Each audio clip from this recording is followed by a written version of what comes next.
Kalau ada orang memasukkan duit ke kotak, itu namanya infak. Kalau ada orang melihat kotak itu dengan senyum, itu namanya sedekah. Karena sedekah itu umum. Likulli sulama minkum sedekah. Setiap tulang-tulang sendi ini sedekah. Pergi dia ke Surau Ad-Din, ditengoknya sendal-sendal itu kacau balau, lintang pukang, tunggang langgang, macam Ukraina diserang Rusia. Disusunnya rapi. Itu infak apa sedekah? Sedekah. Pergi dia ke Surau Ad-Din, ditengoknya habis kena hujan tenda-tenda, lalu diluruskannya lagi, dibersihkannya lagi. Itu infak apa sedekah? Itu namanya sedekah. Dia tak bisa membantu, sudah tua, tapi dia masih bisa memberikan semangat. Anak-anak muda, kalian semangat ya. Itu infak apa sedekah? Sedekah. Makanya kata Nabi, tabassumika fi wajhi akhika sedekah. Senyummu ke wajah saudaramu itu adalah sedekah. Sedangkan infak, wa anfiqu min thayyibati ma kasabtum, berinfaklah kamu hasil usaha.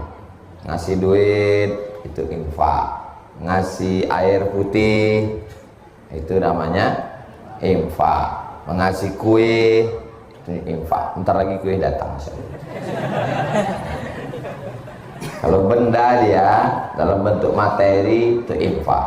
Kalau bendanya tidak hilang-hilang sampai hari kiamat, itu namanya wakaf. Misalnya ngasih tanah, apakah hilang tanah Surau Ad-Din ini? Tak hilang. Ada yang makan tanah sini? Tak ada. Tanah Surau Ad-Din tak hilang sampai hari kiamat.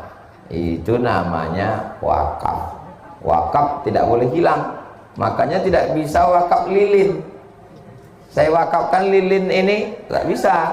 Karena lilin setelah dibakar hilang. Tiang ini infak atau wakaf? Wakaf.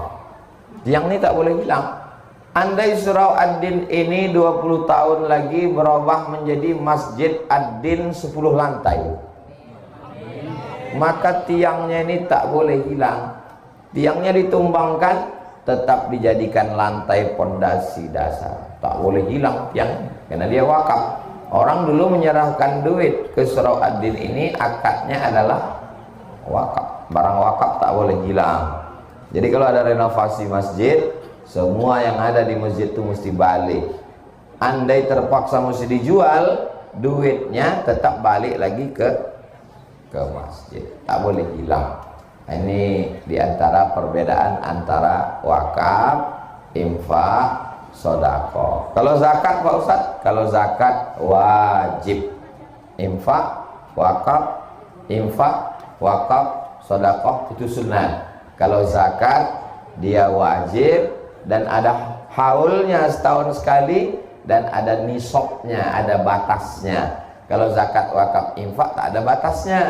Misalnya punya kambing 40 ekor, maka dikeluarkan zakatnya 1 kambing. Punya onta 5 ekor, dikeluarkan zakatnya 1 kambing. Punya emas 85 gram, dikeluarkan zakatnya 2,5%. Katanya ada emas yang tak dizakati Pak Ustadz. Ada, Mas Parno, Mas Paijo.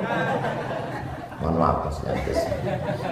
Nah, inilah dia 4 yang mesti dibedakan: zakat, wakaf, infak, sedekah. Jadi nanti kalau anak ibu, anak bapak bertanya, mak ya, apa beda zakat, wakaf, infak, sedekah? Udah dijelaskan Ustaz Somad itu tadi, cuman aku tak bisa ngulangnya lagi. Tak apa-apa tadi. Aku tadi tak dapat tempat duduk, jadi itu pikirkan semuanya. Mudah-mudahan semua kita ini selalu dalam rahmat Allah SWT.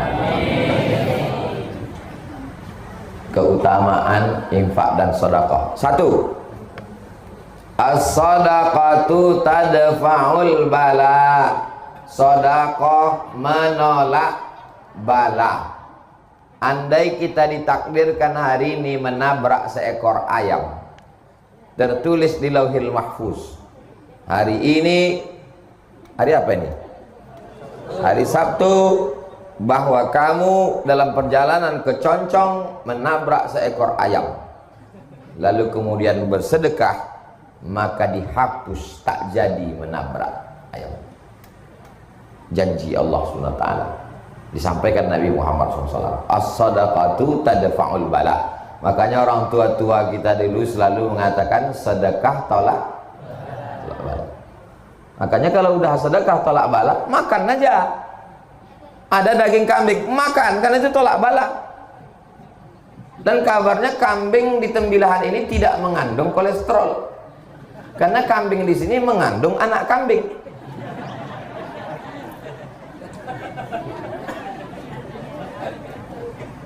Kita selalu minta tangannya begini ya.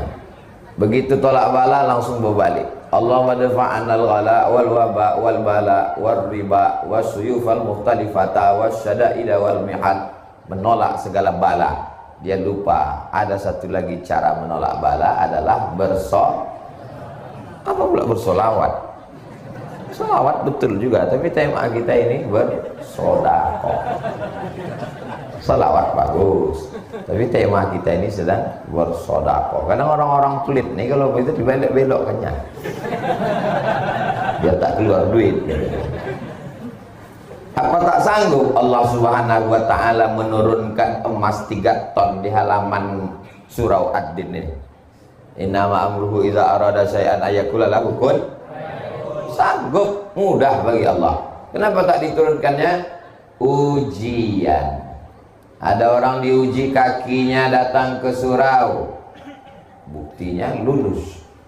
Ini jamaah Tembilahan diuji kakinya untuk datang ke surau Ad-Din, becek-becek, hujan-hujan, pagi-pagi, dingin-dingin, lulus. Datang dia kemari. Sampai kemari di luar pula. Tak merajuk dia, tetap bertahan. Andai ada orang yang diuji telinganya mendengarkan ceramah, lulus. Tapi ketika diuji kantongnya, disitulah kumat penyakit asli. Jadi ini sedekah infak ini adalah ujian dari Allah. Mudah-mudahan kita semuanya lulus ujian insya Allah. Jadi kalau mau dijauhkan dari segala matra bahaya bala. Anak saya kuliah di Jakarta, di Jogja, di Surabaya, di Medan, jauhkan dari bala Pak Ustadz, sedekah. Suami saya sedang di luar kota Pak Ustadz, doakan supaya jangan sampai dilarikan pelakor, sedekah. Istri saya cantik Pak Ustadz, takut saya dia dipelet orang, sedekah. Namanya sedekah tolak bala.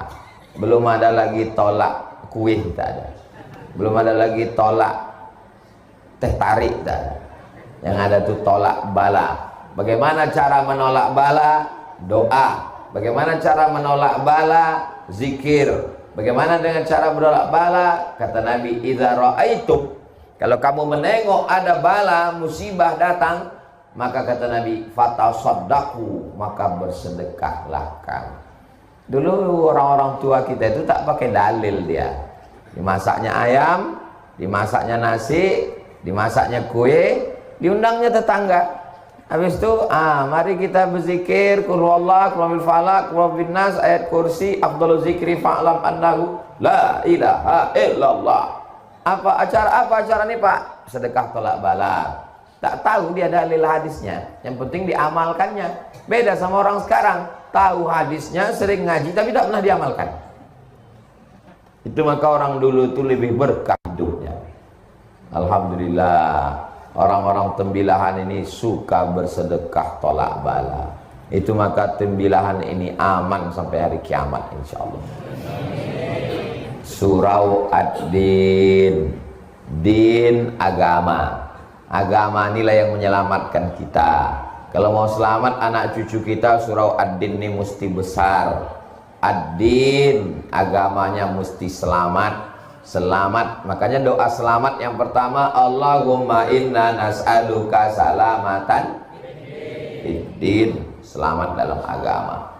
Kaya, pejabat, duit banyak, ganteng, Kalau agamanya tak selamat, neraka jahanam. Jadi baik kayu bakarnya neraka. Tak ada gunanya hidup di dunia. Waquduhan nasu wal hijarah. Bahan bakarnya neraka itu nas, manusia, wal hijarah, batu. Nas, manusia, orang kafir. Hijarah, batu, batu-batu berhala yang disembah. Makin besar batu-batu patung itu dibuat, semakin membuat kobaran api neraka. Alhamdulillah di Tembilahan tak ada patung di Tembilahan. Tak ada. Manusia mematung banyak di luar di sana. Bapak Ibu yang ada di dalam surau Ad-Din, jangan menyepelekan saudara kita yang ada di luar. Boleh jadi mereka lebih dulu masuk surga daripada kita. Jamin kan orang itu. Awas Bapak Ibu. Subhanallah. Itu yang pertama. Yang kedua, kata Nabi SAW, dawu mardakum bis sadaqah. Obati orang yang sakit di antara kamu dengan sedekah. Dawu, obati. Mardakum, orang yang sakit di antara kamu bis sedekah, dengan sedekah. Datanglah orang menjumpai Imam Abdurrahman bin Mahdi ahli hadis. Lututku ini udah benanah 7 tahun tak sehat-sehat. Tolonglah aku wahai Imam Abdurrahman bin Mahdi. Imam Abdurrahman bin Mahdi ingat hadis Nabi. Kata dia, kau sedekah. Sedekahnya gali sumur. Cari kampung yang tak ada sumurnya, gali sumur. Setelah digali sumur, kering nanah di lututnya itu sehat.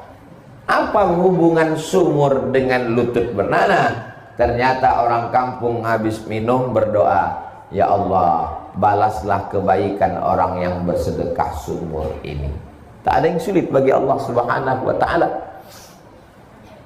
Ada orang Saudi Arabia sakit, pergi ke Amerika, medical check up dari ujung rambut sampai ujung kaki. Kata dokternya, pulang ke rumah, makan enak, tidur enak. Nanti mana tahu Bapak Ibu di Tembilahan periksa di rumah sakit, kata dokter, pulang ke rumah, makan enak, tidur enak. Itu artinya malaikat maut sudah dari Rengat menuju Tembilahan. Sudah tak ada obatnya. Malaikat maut sudah di jalan. Kata dia, tak ada obatnya lagi nih Bu, pulanglah. Ingat dia hadis Nabi, dawu mardakum bisadaqah. Pulang dia ke Saudi Arabia, sedekah, sedekah, sedekah, sedekah, sedekah. Habis itu dia berangkat lagi cek terakhir. Heran dokter itu, kau makan apa? Biasa. Pakai herbal apa? Biasa, tak ada apa-apa. Tapi pesan Nabi kami, dawu mardakum bisadaqah. Berobatlah kamu dengan sedekah. Cerita ini disebutkan dalam kitab judulnya Gharaib wa Taraib Sa'ah wa Sa'ah. Diterjemahkan ke dalam bahasa Indonesia, semua ada saatnya. Penerjemahnya Abdul Somad. Cari bukunya di internet. Semua ada saatnya. Abdul Somad. Buku itu bestseller, tebal. Bapak Ibu yang dimuliakan Allah SWT. Waktu saya sampaikan hadis ini di salah satu masjid, dawu mardakum bisadaqah. Obati orang yang sakit di antara kamu dengan sedekah. Datanglah bapak-bapak ke tempat parkir.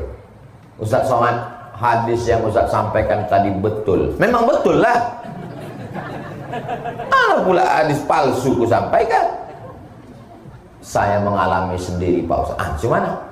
Istri saya diponis dokter kena kista di dalam rahimnya sebesar duit logam. Kalau sudah kena kista, kista ini mesti dioperasi, dibuang sama-sama rahimnya. Kata dokter, ibu dalam rahimnya ada kista, mesti dibuang. Rahimnya hilang. Menangislah si ibu karena rahimnya hilang, tak bisa hamil lagi. Suaminya senyum. Ibu tuh ingat, yang lajang pula senyum, macam paham aja kalian. Ibu tuh ingat hadis Nabi, dawu mardakum bisadaqah, obati yang sakit dengan sedekah. Dia pun bersedekah, diundangnya anak yatim, fakir miskin. Lalu kemudian dia cek lagi, rupanya kista itu mengerut, hilang. Kata dokter, ibu nggak perlu operasi, rahimnya sehat dan bisa hamil lagi. Ibu itu tersenyum, bapak tuh pula menangis. Gagal. Ini hadis ini membahagiakan untuk ibu-ibu tapi mengecewakan tuh bapak-bapak.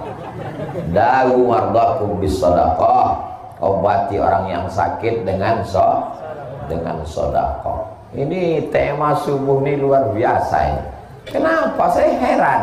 Kenapalah surah Ad-Din ini judulnya keutamaan infak dan sedekah? Lama saya berpikir, rupanya surau ini punya utang 130 juta.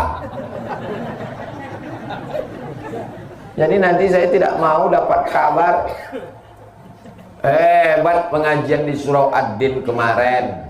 Gimana? Sampai jamaahnya melimpah tak dapat tempat dulu. Itu apa beritanya, layar di luar tuh biru aja?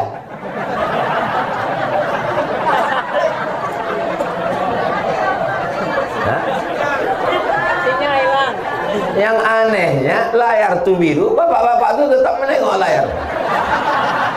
Saya heran dari tadi orang tuh nengok ke sana, orang tuh nengok layar terus. Saya tengok sini, oh udah muncul. Mudah-mudahan bapak-bapak hilang lagi.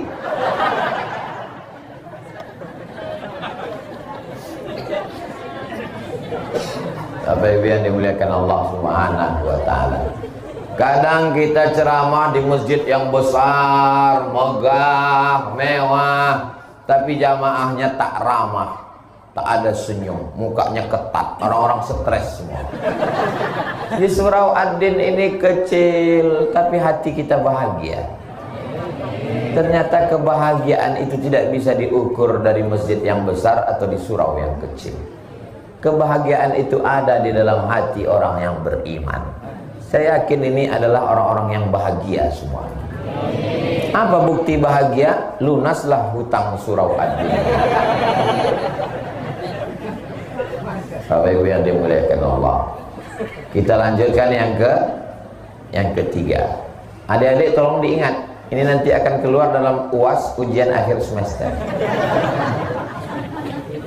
Ketiga, waktu orang sudah mati, masuk ke liang lahat, ditutup pakai papan, ditimbun dari atas. Setelah itu mobilnya pulang, dan tak lama sesudah itu namanya di STNK BPKB berganti dengan nama orang lain, diganti di kantor Samsat. Kenapa berganti? Karena Pak Polisi tak mau menangkap almarhum. Lo tak percaya tanya sama Pak Polisi. Lalu kemudian rumahnya dijual, dibagi ke ahli waris. Istri dan anaknya di tepi kubur menangis, menetes air mata, berdoa Allahumma filahu. Habis itu pun pulang semua ke rumah. Wa yabqa wahidun, yang tinggal di kubur itu cuma satu. Yang satu yang mengalir itu yang disebut Nabi shadaqatun jariyah. Jariyah artinya mengalir sampai hari kiamat. Kalau membacakan Al-Fatihah mesti disebutkan ila ruhi fulan bin fulan Al-Fatihah, baru sampai. Tapi kalau untuk sedekah jariyah, siapa yang berwakaf tanah surau Ad-Din ini saya tak tahu namanya. Tapi dari mulai ayat yang saya baca jadi imam tadi, tausiah, zikir dan doa, mengalir pahalanya ke orang yang berwakaf surau Ad-Din sampai hari kiamat. Zuhur, asar, maghrib, isya, i'tikaf, salat Ramadan, tarawih, mengalir. Itulah yang diingin-inginkan orang mati, mendapatkan pahala yang tak putus. Ibu-ibu masih ada wirid Yasin? Ada. Begitu pas Jangankan mati, maaf cakap, sedang halangan aja udah tak datang. Ibu anu kok nggak datang? Ya dia belum bisa datang. Kenapa? Anaknya masih kecil. Oh, ibu yang satu lagi anaknya kan udah besar. Anak yang besar tuh pula menitipkan anak kecil. Dulu tak datang wirid yasin menjaga anak, sekarang tak datang wirid yasin menjaga cucu. Belum lagi mati udah berhenti wirid yasin. Tapi ada yang mengalir sampai hari kiamat. Itulah dia sedekahun jariyah. Bapak ibu mau dapat amal mengalir sampai hari kiamat tak putus? Lunaskan hutang surau Ad-Din. Ini memang iklan ini setiap 5 menit kali mesti diulang terus. Jadi ingat dia. Yang keempat, orang-orang mati itu ditanya sama Allah. Orang mati itu bisa tak ngomong? Tak bisa.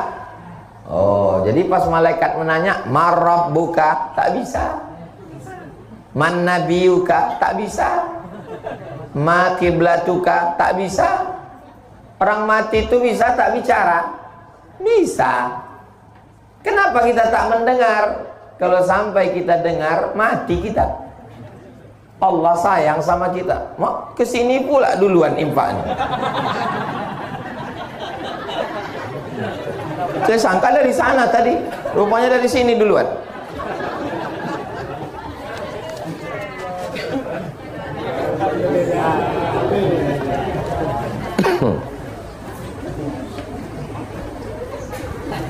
Saya walaupun pakai kain tetap pakai celana di dalam. Cuma kan dompet saya di dalam. Orang-orang mati itu ditanya Allah Subhanahu wa ta'ala, "Hei mayat-mayat, jenazah-jenazah, maukah kalian hidup lagi?"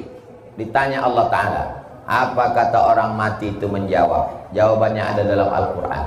"Laula akhartani ila ajalin qarib." Tolonglah kasih aku hidup walaupun semenit saja.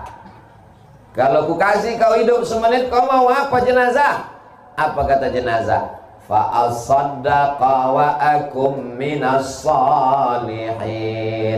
Ternyata jenazah itu jawabannya satu. Kalau kau kasih aku hidup ya Allah, aku mau bersedekah. Kenapa jenazah itu tak menjawab? Hidupkan aku mau haji. Hidupkan aku mau tahajud. Hidupkan aku mau kawin lagi. Hidupkan aku mau. Kenapa dia mau sedekah? Dikaji oleh para ulama. Karena pahala yang langsung mengalir ke kubur adalah pahala sedekah. Begitu meninggal langsung mengalir kerannya ke kubur liang lahat. Orang-orang yang berwakaf surau Ad-Din ini, kalau hidup dia dimudahkan Allah segala urusannya. Kalau dia sudah meninggal, dilapangkan kuburnya sejauh mata memandang.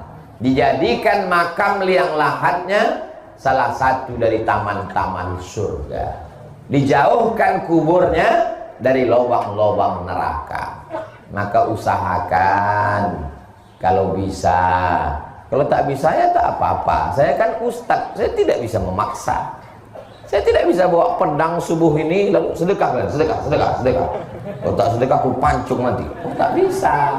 Ini ustadz radikal kepala kau kena pukul. Ustadz itu artinya dai. Dai itu hanya mengajak. Saya mengajak Bapak Ibu, tak ada untungnya untuk saya. Kumpulkan duit Bapak Ibu, nanti akan saya bawa ke Pekanbaru untuk bangun pesantren saya. Dan Abdul Somad tak begitu. Mengajak jamaah ngumpulkan duitnya untuk bangun pesantren Jil As-Salamah. Kumpulkan duit orang Tembilahan, duitnya untuk membangun pesantren Hayatul Quran. Kumpulkan duit jamaah subuh untuk bayar utang surau Ad-Din. Bukan duit orang Tembilahan dibawa ke Pekanbaru untuk membangun pesantren, menyelesaikan masjid Ustaz Somad. Bapak ibu yang kaya-kaya yang ada duit mau menolong masjid Ad-Din, saya tak ada untungnya sama sekali. Dan kalau bapak ibu masuk neraka, saya juga tak ada ruginya sama sekali. Cuman kalau saya masuk surga nggak ada bapak ibu, rasanya nggak enak. Nggak ada lo, nggak rame guys. Orang beriman itu tidak egois. Orang beriman itu kalau masuk surga, dia tidak hanya sekedar jumpa bidadari, makan, minum, dah. Yang pertama dia tanya, kawanku di Surau Ad-Din dulu mana? Kemana kawanku yang ada di Surau Ad-Din dulu? Rupanya orang Surau Ad-Din sudah masuk surga Jannatul Firdaus semua, insyaallah. Amin. Sebagaimana kita bersama di Surau Ad-Din, begitu juga lah nanti kita bersama Rasulullah sallallahu alaihi wasallam. Saya yakin dan percaya Surau Ad-Din ini nanti ke depannya besar karena lapangannya masih luas, berubah menjadi, ini dekat dari masjid, jauh. Nah, kalau dekat dari masjid dia tak bisa dua masjid berdekatan Jumat kalau jamaahnya tak cukup, apalagi dalam mazhab Syafi'i yang ketat. Tapi kalau masjid jauh, ini dirubah nanti ke depan lebih besar, ada MDA-nya. Kalau tak bisa ke samping, ke atas. Kalau tanahnya luas, ke samping. Kalau tanahnya tak luas, naikkan bangunan ke atas. Di Pontianak, Kalimantan Barat, ada masjid Ustadz Lukman. Di pemukiman saudara kita Tionghoa, tak bisa lagi ke samping, dinaikkan ke atas. 6 lantai masjidnya. Bisa. Di lantai atasnya ada kantor, takut pula tersangkut di kipas. Di lantai atasnya ada hotel, dibuat hotel bintang 5. Di atas lantai atasnya ada ruang pertemuan convention hall. Di bawahnya masjid. Bisa saja, di Mesir banyak begitu. Di bawah masjid, di atasnya hotel, di atasnya kondominium, di atasnya apartemen. Bisa saja ke depan, di bawahnya masjid Surau Ad-Din, di atasnya adalah hotel, di atasnya kantor. Hotelnya hotel syariah. Sehingga Ustadz Somad nanti kalau ceramah ke Tembilahan, Ustadz-Ustadz yang datang dari Pekanbaru, dari Banjarmasin, dari Banjarbaru, yang datang ke Tembilahan, dia tidak lagi tinggal di hotel, tapi tinggalnya di hotel syariah di atas Surau Ad-Din, insyaallah. Amin. Kira-kira Ustadz Somad dapat tak amal jariahnya? Dari bunyinya macam-macam tak setuju. Bapak Ibu yang dimuliakan Allah, saya datang ke Surau Ad-Din ini menumpang tuah. Kalau kata orang Melayu, menumpang tuah. Yang bertuah itu orang Surau Ad-Din. Datang saya menumpang tuah, sehingga kalau mengamal amal jariah dapat setetes dari Jilus Salama, dapat setetes dari Surau Ad-Din, dapat setetes. Tah dari mana amal jariah mengalir itu? Mana kita tahu? Kita tak tahu tah mana doa orang-orang yang soleh, yang ikhlas ini yang menembus pintu langit sehingga kita masuk ke dalam surga Allah. Makanya jangan kita zolimi orang, jangan aniaya orang, jangan susahkan orang. Termasuk ceramah jangan panjang-panjang. Udah tahu orang tegak berdiri, panjang-panjang ceramah, tak didoakan orang nanti. Iya kan, Bo? Iya kata Ibu tuh. Makanya Ustadz Junaidi tadi udah dibatasinya 6.15 selesai. Supaya apa? Supaya bapak ibu yang di luar, yang basah kena hujan, dia tahu, ditengoknya handphone. Oh, jangan kita bubar, 5 menit lagi, sabar-sabar. Kalau banyak orang ceramah sekarang tak tahu selesainya entah jam berapa. Akhirnya langsung dia update status, kapan berakhir penderitaan ini. Berikutnya yang ke 5. Memang kalau belum sarapan nih susah ingat memang. Berikutnya yang kelima. Yang kelima, Bu. Nah, setelah kita masuk ke liang lahat, mengalir dapat amal jariah, akhirnya ditiupkan sangkakala. Waktu ditiupkan sangkakala, bangkit kita dari kubur. Idza samaa'un fatarat, langit terbelah. Wa idzal kawakibun tasarat, planet bertabrakan. Wa idzal biharu fujjirat, air laut naik ke darat. Wa idzal quburu bu'athirat, semua yang dikubur dibangkitkan. Bangkitlah kita semua dari kubur. Tidak ada atap, tidak ada tenda. Tukang penyewaan tenda pun mati tak bawa tenda. Gunung-gunung Pak Ustadz, wa takunul jibalu kal'ihnil manfush, gunung-gunung macam bulu kambing dihembus angin. Lalu di mana kita bernaung? Yang kelima, kullu mri'in tahta zilli shadaqatihi, orang nanti akan bernaung di bawah sedekah. Jadi kalau ada di antara bapak ibu yang bersedekah 50 juta, utang 130, dikasihnya 50, itu nanti di padang mahsyar atapnya itu terbuat dari beton. 30 juta itu betonnya setebal inilah. Dia santai. Pak santai. Itu yang santai itu siapa? Itulah orang tembilahan itu. Yang kaya itu. Kalau yang bersedekah 10.000 Pak Ustadz, payung lah. Datang angin kencang naik dia ke atas. Kalau yang 5.000 Pak Ustadz, kardus. Kalau yang 2.000 Pak Ustadz, koran. Kalau ada yang mau masukkan tadi ke kresek tadi 2.000, nah nanti nampak tuh di akhirat. Nah itu dia. Kullu mri'in tahta zilli shadaqatihi, semua orang akan bernaung, berlindung, beratap di bawah ada yang tenggelam dengan keringatnya sampai ke lutut, ada yang tenggelam karena keringatnya sampai ke pinggang, ada yang tenggelam karena keringatnya sampai ke leher. Kepanasan di padang mahsyar. Datang mereka menghadap ke Nabi Adam. Adam, tolong menghadap Allah, kami tak tahan lama-lama menunggu. Kata Adam, aku tak sanggup menghadap Allah, aku malu. Dulu kata Allah, jangan makan buah kuldi, ku makan juga. Datang mereka menghadap ke Nabi Nuh. Kata Nabi Nuh, aku malu menghadap Allah karena anakku Kan'an mati tenggelam kafir.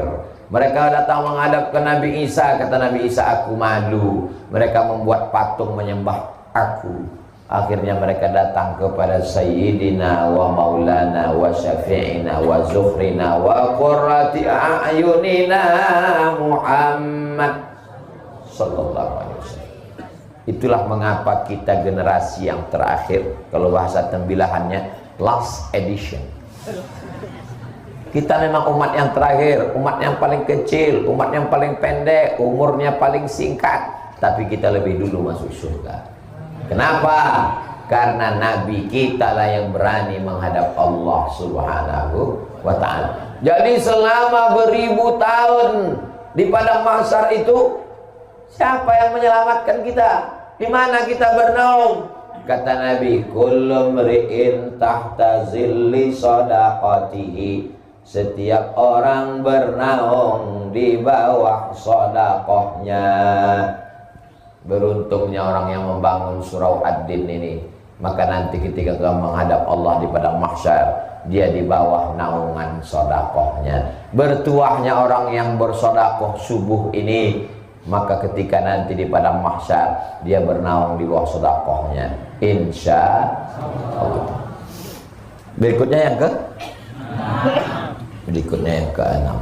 Yang keenam itu adalah kata Nabi sallallahu alaihi wasallam, ma min muslimin yusbihu, kalau ada orang Islam yang nyawanya sampai subuh.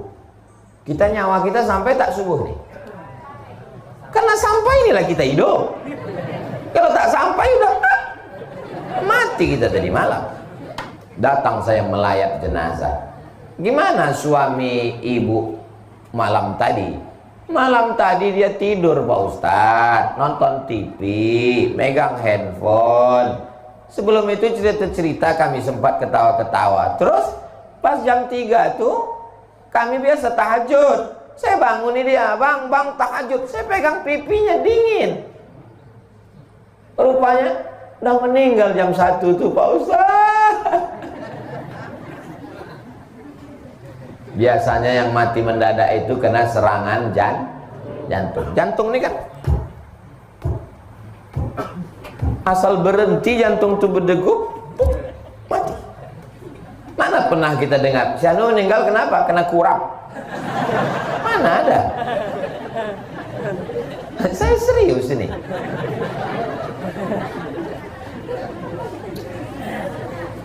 Orang mati karena jantung berhenti berdetak. Kalau jantung berhenti berdetak, darah tak mengalir. Kalau darah tak mengalir ke otak, semua organ tubuh ini mati. Bensinnya tak jalan. Habis, mati, selesai. Kenapa kita hidup? Karena darah mengalir. Coba ikat kaki itu sebelah paha tuh, ikat pakai tali agak 1 jam. Habis itu coba rasakan ujung kaki. Ada rasanya? Tak ada. Mati rasa. Kenapa mati rasa? Karena darah tak mengalir. Kenapa darah tak mengalir? Karena diikat pakai tali. Begitulah kalau seluruh badan kita ini darah tak mengalir, mati. Kenapa darah mengalir? Karena jantung menyemburkan darah. Dokter hanya bisa menjawab sampai di situ. Kenapa orang hidup? Karena jantung menyemburkan darah. Kenapa jantung bergerak? Tak bisa menjawab. Kenapa jantung bergerak? Yang bisa menjawab itu hanya orang yang berakidah, bertauhid. Karena Allah meniupkan ruh. Ketika ruh itu dicabut, maka jantung pun berhenti berdetak. Dan berubahlah darah menjadi nanah. Darah itu berubah menjadi nanah, daging membusuk, biji mata keluar mengelupas, rambut yang selama ini habis 30% anggaran belanja untuk beli sampo.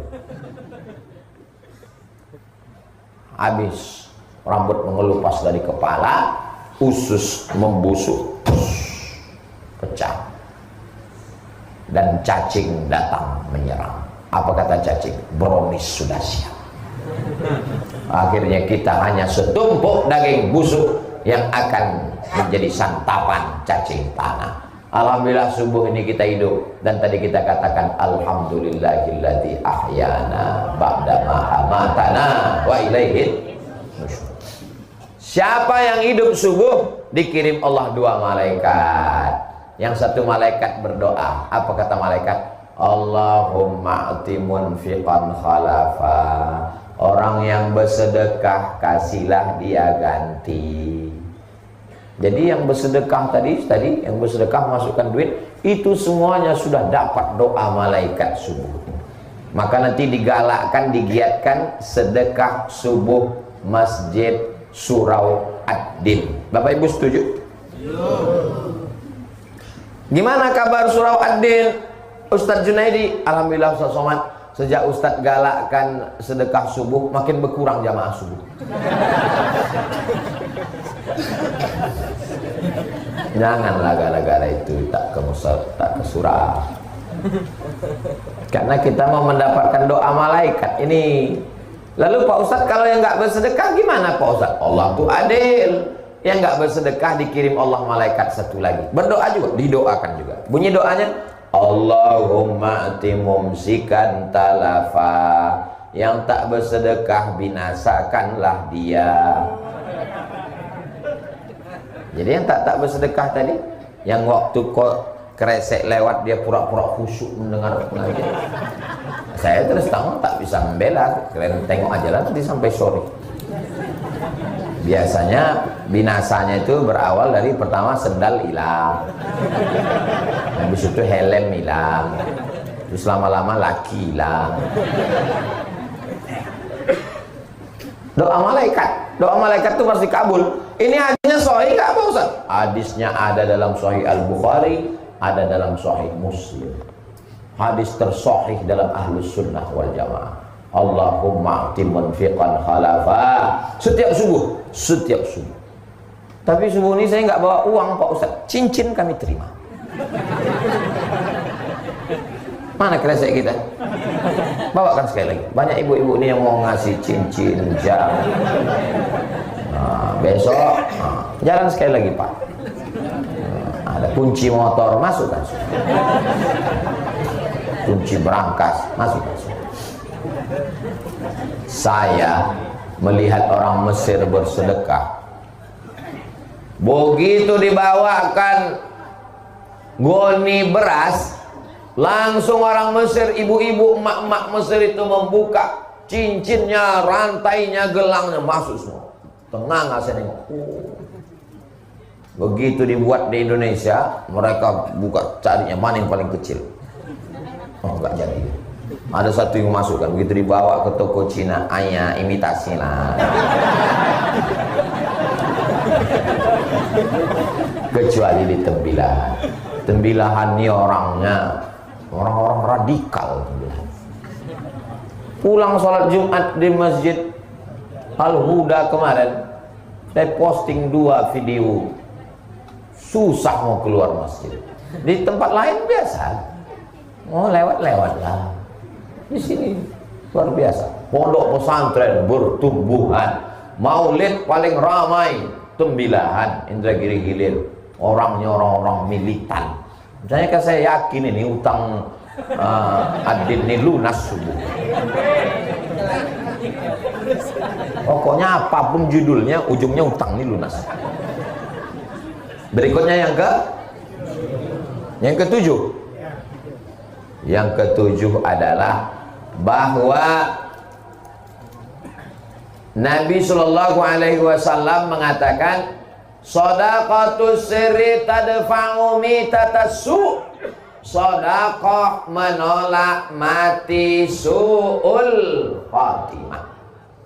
Jangan bangga dengan zikirmu, jangan bangga dengan amalmu, jangan bangga dengan ibadahmu, karena kau belum tentu selamat kalau mati dalam keadaan su'ul khatimah. Kita mau mati dalam keadaan husnul khatimah. Anak kita yang membisikkan ke telinga, la ilaha illallah. Iya kalau matinya di rumah. Kalau matinya di pesawat, kalau matinya di rumah sakit, ruang ICU, security pun tak boleh masuk. Yang bebas masuk cuma malaikat maut. Kalau matinya dalam kecelakaan lalu lintas, nauzubillah. Siapa yang membisikkan ke telinga kita la ilaha illallah, tapi ada orang yang dijamin matinya husnul khatimah. Siapa dia? Orang yang bersedekah. Yang bersedekah untuk hutang surau ad-din ini. Ini semuanya mati husnul khatimah. Yang 100.000 husnul khatimah. Yang 50.000 husnul khatimah. Yang 2.000 setengah-setengah.